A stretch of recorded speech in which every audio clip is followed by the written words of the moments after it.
Hey, this time on the Quick Speed Shop, I'm a trailer repair guy. That's right. I've got my 6x10 trailer here that I got from my buddy Bill. It was free, and you can see why. Oh my goodness. So last time I did an unloading video, I had a whole bunch of Model A stuff in here. And now I've been working on it a little here and there, and you can see why it's bad. That's the rear frame rails on both sides. This is the back of it. Oh my goodness, that's squirrely. Here's the back of the trailer that I cut out. Yeah, that rear crossmember is about done. So what I'm working on slowly is I'm gonna have to replace the back 2 feet or whatever of the frame here. It's like, I think 2x3 tubing. I can splice in here.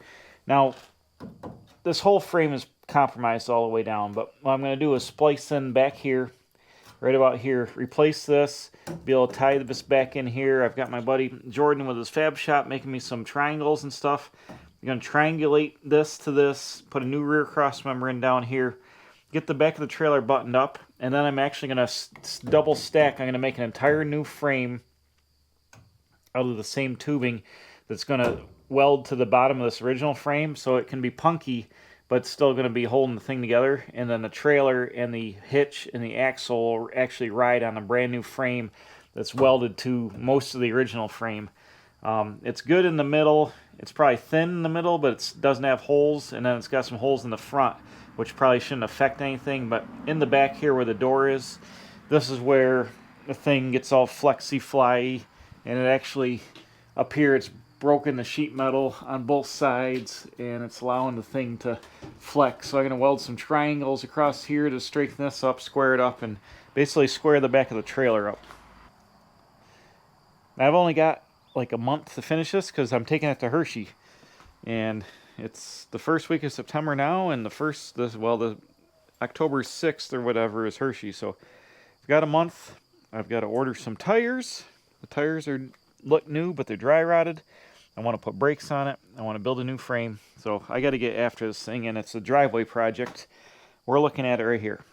So first thing is I got to find some tubing, cut these off, stab them through, get a new rear cross member established, get this welded back together, and then plate the door, and then start making a new framework underneath it.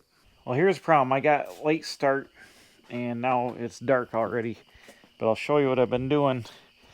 I was trying to figure out how to work here on the side. I end up just cutting the siding right off the trailer right here. And I'm going to get some thin, like 4-inch wide aluminum diamond plate and use it to cover this up. I'll silicone the top and then screw it into the side of the frame like it was. But I found some 2x3 used tubing I had that actually was an old trailer frame, but it's solid and it's painted. And we're going to use that to fix this, weld it all the way around in here, and then skin it around. This side's better. It's going to be cut over here, and it's going to be better here. I've got another piece of the frame here. It's got to go in here, boom, and weld in there. But you can see just how nasty it is. I don't know where it started rusting, but it's rusting both ends and the front. I'm getting a little farther carried away than I wanted to with this project, but it's so rotten. It is what it is. Just what I need, another involved full-on frame-off restoration. No, I don't need that. So we're going to cobble it together the best we can, replace most of the rust, and the new frame is, I think the cross sill in the back I'm going to make out of 2x4 tubing and leave it hang low, and then I'm going to tie my new frame in the back of that. I'm going to also put a cross member from the center of that up and tie into this first piece here to put a little more strength in the back since this is where the doors are. Oh, look, it's Ted. What are you doing here, Ted? Hello. We're having a cookout later. I have barely had time to work on this trailer. It's been spotty. So this video is going to be spotty repairs. But look I got a new piece of used steel welded in. You can't even tell that it's been replaced. It matches the patina of the trailer. Look at that. Patina matched and everything. Now look at these pieces of rail that came out of here. The one had a mouse nest in it that had a fire. This one, look at that. Oh my goodness. Oh my God, complete garbage. That's why you don't build stuff out of box tubing without filling it full of fluid film down there. So I've just kind of like butchered on these pieces of tubing. This one had a hole. I wasn't going to get past to the hole, and I ended up cutting more of the siding off the trailer. Like I said, I'm going to skin this all with 4-inch aluminum diamond plate when I get done, so it'll be fine. So I got to weld this up. It had another hole in it here, this piece, and the frame is super punky and thin. You can see it's pitted halfway through, but this is just to get some kind of structural integrity back to it. The whole frame would have been replaced, de-skinned and replaced to do it the right way. But we're, like I said, we're double stacking a new frame under this, so I wanted to get new metal back here in the door section. So I'm going to make a rectangle, weld that in. I'm going to leave the ends of the tubing open and blow fluid film up inside them later, which, you know, they're already severely pitted, but maybe it'll slow down the rust a little bit. There's some more rust there.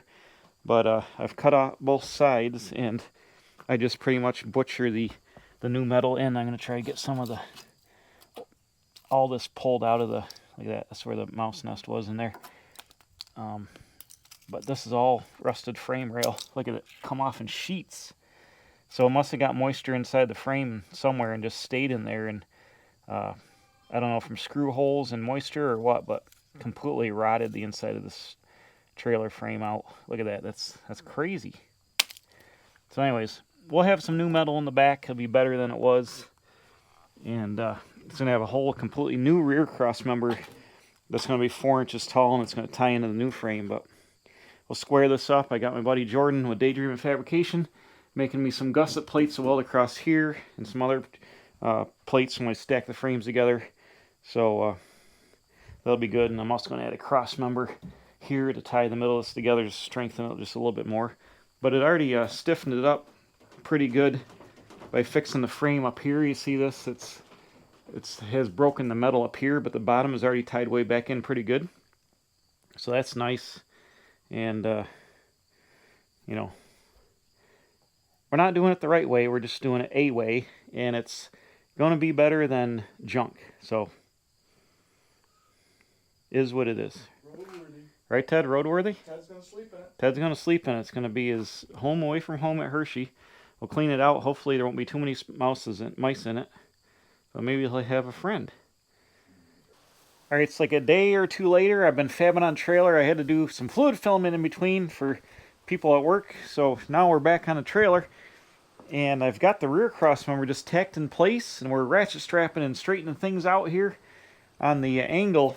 By taking this piece of 2x4, I've made the back out of that, and you can see how it hangs down past where I used the 2x3 over there, because I'm going to have the new frame that's going to attach is going to go and weld to the bottom of this, and it's going to tie into the new cross member in the back there. So that's why I made this a little bit thicker, and it gives me some spot. I think I can weld on some brackets out here to maybe hang ramps on there if you wanted to put ramps off the back of the trailer, or maybe a pipe to hang them on. I'm not sure how I'm going to go with that yet.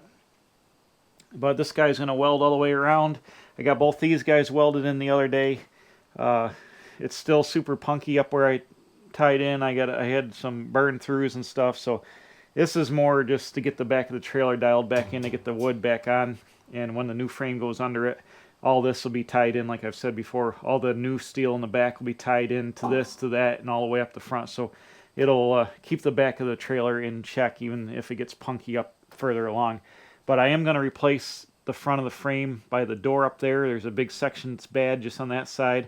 I don't think there's holes on the driver's side, but the passenger side where that door is, a big section of the frame is gone. So I'm going to replace that too, so I got something good for the new frame to mount on. But I just been straightening this out. Back here I can weld these guys to this new cross member here to help hold the door straight. And I've got a ratchet strap holding it. These doors this whole back was pretty racked. And it's kind of straightened out now. The doors actually aren't level, mounted on the trailer. When they build it at the trailer place, they put the doors on crooked. And I'll show you what I mean. This door has got this much, I don't know, ½ inch or so from the aluminum trim down.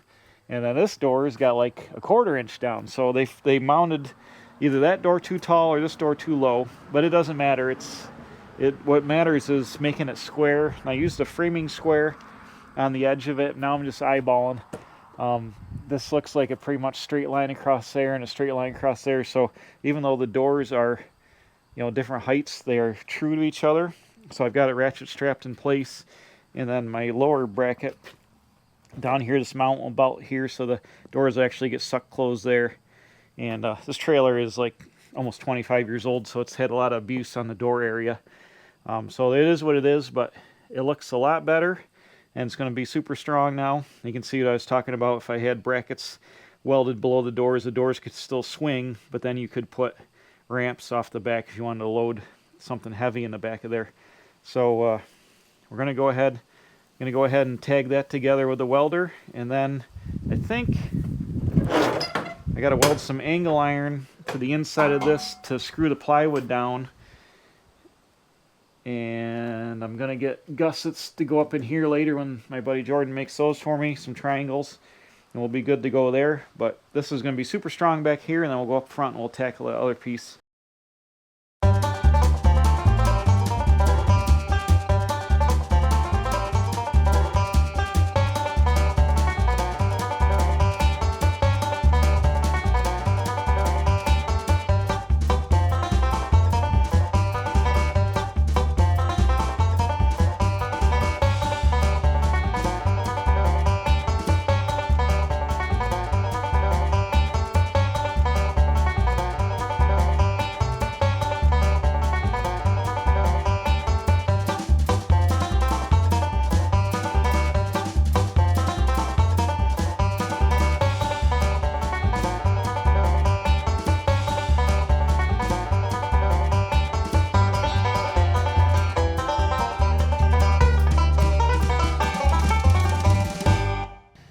Alright, got the crossmember all welded in.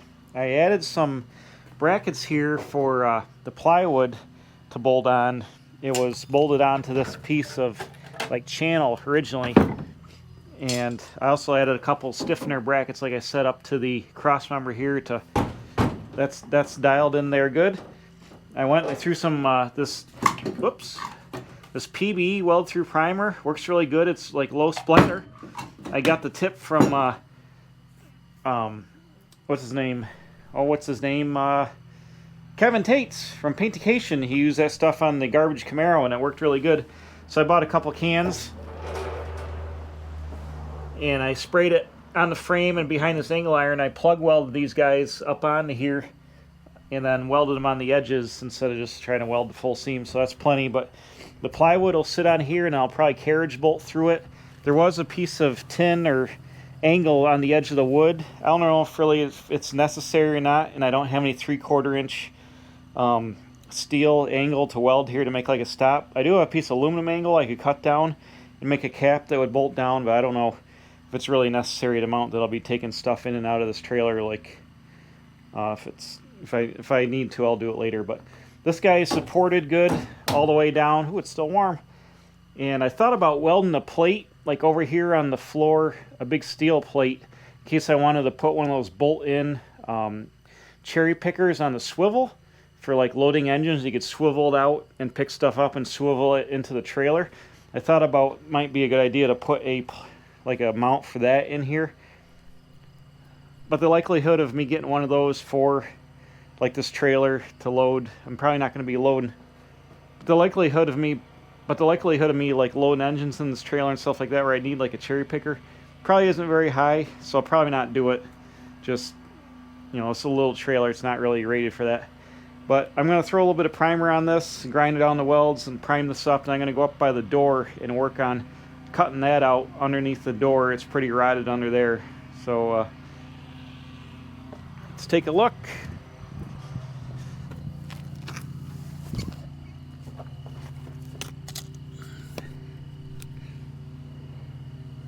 Oh yeah, she's real rotted under here. Back past that brace all the way back to here. So I gotta find another piece of 2x3 and I'll replace this. I don't think there's any holes on the other side over there, but I definitely, under this door here, I think it's a good idea. Oh, look at the side of that. Dang, bro.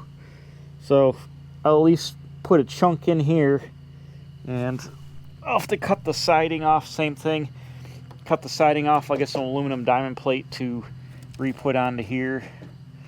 Probably take this threshold off, maybe just peel this whole piece right off, but I definitely, underneath the door, I definitely want to put a new piece here. Well, this has escalated to an unfortunate series of events out here. Let's go look.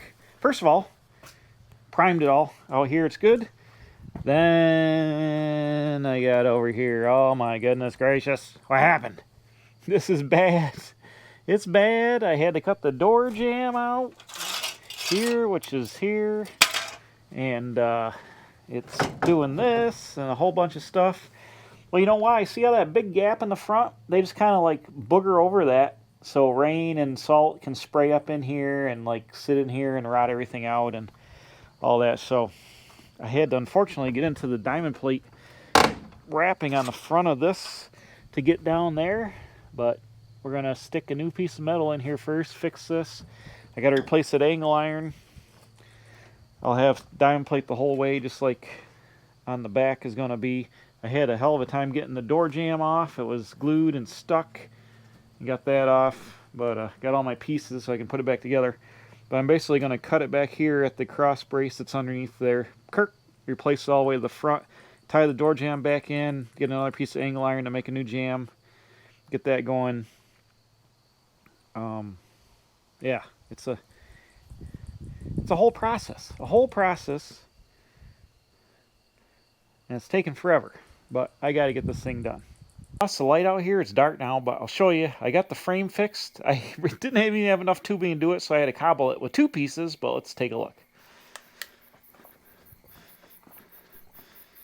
So here it is. I'll try to side light it.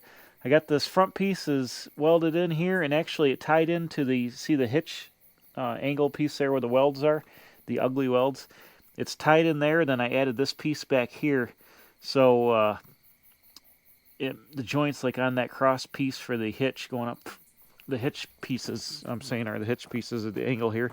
So that comes all the way up. So I have all new frame rail restored now, and it's good. I fluid filmed inside the hitch before I put it together, and this is good. I still haven't put anything here. Obviously I've got to do the angle iron on top of there, but I'll get this ground down and do some weld through primer on it and go from there. But this replaced all that nastiness, completely junk, but we're good to go there.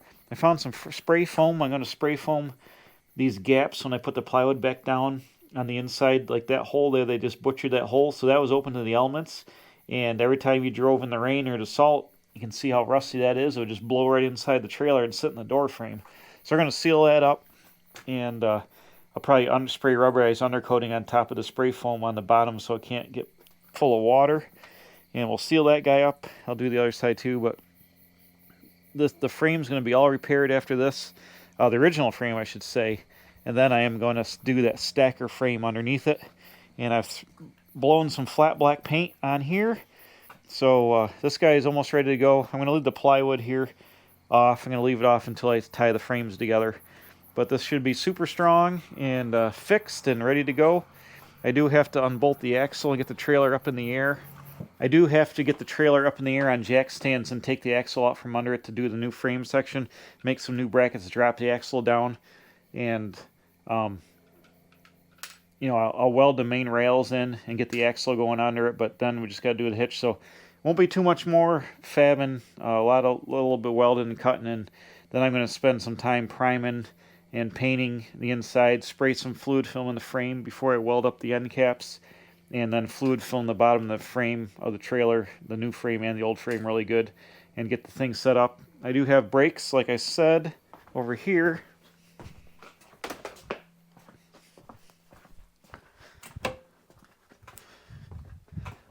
One time I was in a junkyard and I looked in the back of a truck and I saw brand new trailer brakes here.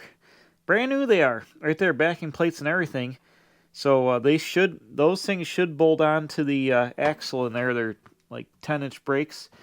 And then I can go to Tractor Supply Company right down the road and get brand new drums for it. So I got those. They're laying there. I might as well use them, put them on the trailer and have trailer brakes on it. I can get a what do you call it? The 7-pin connector, and I can get a trailer brake connector or trailer brake for my van when I go to Hershey. They have trailer brakes in there, so it will be you know, extra stopping power. The van is half ton. It's got actually really, really good brakes for a half ton. It's the best. The brakes about it out at anything I have is on that van. It'll put you right through the windshield. But it would be nice to have trailer brakes there. Trailer weighs, I don't know, almost 1,000 pounds empty according to the registration. And then, you know, you put 1,500 pounds worth of car parts inside of it. You know, it'd be nice to have trailer brakes on it. So I got those. They cost like, I don't know, 20 bucks at the pick and pull. So might as well throw them on and buy some drums. The drums can't be that expensive. And we'll have a cool little swap meet trailer I can use hopefully for years to come. So I've got to go in though. It's dark. I should be working on the C10. If you haven't seen the other video on it, the dash is all done. Take a look at that. It looks mint. And we're going to keep working on that guy. But I've got to get this trailer done for Hershey. Hershey's coming up here sooner. It'll be here anytime.